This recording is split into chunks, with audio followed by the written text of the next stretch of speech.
Avec nous. Je ne vais pas vous refaire ce matin la longue liste des drames violents qui ont impliqué des mineurs ces dernières semaines. Chemseddine, Viry-Châtillon, je refais la liste quand même. Zakaria, Romans-sur-Isère, Samara, Montpellier. À chaque fois, tout ou partie des mises en cause dans ces affaires ont moins de 18 ans. Pour lutter contre cette délinquance-là, le gouvernement sort un nouveau projet de loi. Son idée notamment, c'est de durcir les sanctions contre les parents des jeunes délinquants. On va en parler avec Ilana Securel. Bonjour, députée européenne Renaissance, Étienne Liebig. Bonjour Étienne, merci d'être là. Bonjour. Éducateur en Ile-de-France qu'on entend régulièrement dans les grandes gueules. Avant de vous entendre, on va poser les choses. Les éclaireurs, Fanny Wegscheider. Bonjour Fanny. Bonjour Maxime. L'idée donc, c'est de durcir les sanctions contre les parents. Qu'y a-t-il précisément dans ce projet de loi ? Eh bien, pour bien le comprendre, dans ce projet de loi porté par Éric Dupond-Moretti, c'est la traduction de son fameux « Tenez vos gosses » qu'il avait lancé, vous vous en souvenez, l'année dernière, au moment des émeutes après la mort du jeune Naël.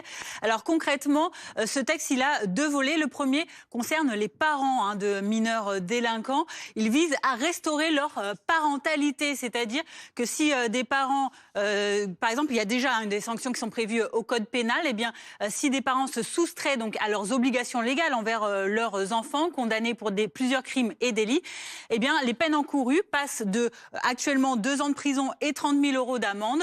Elles passeraient à 3 ans d'emprisonnement et 45 000 € d'amende, avec la possibilité d'ajouter une peine complémentaire de travaux d'intérêt général pour ces parents. Toujours sur ce volet concernant les parents, regardez également les parents qui n'assisteraient pas aux audiences auxquelles sont convoqués leurs enfants devant la justice seraient également passibles d'une sanction créée, soit un stage de responsabilité parentale, soit une amende. Et puis également serait créée une contribution citoyenne éducative. Comprenez que là on tape directement au porte-monnaie également, une contribution financière qui serait versée à une association de défense ou de soutien à l'enfance. La Fanny, ça concerne donc les parents et pour les jeunes délinquants eux-mêmes.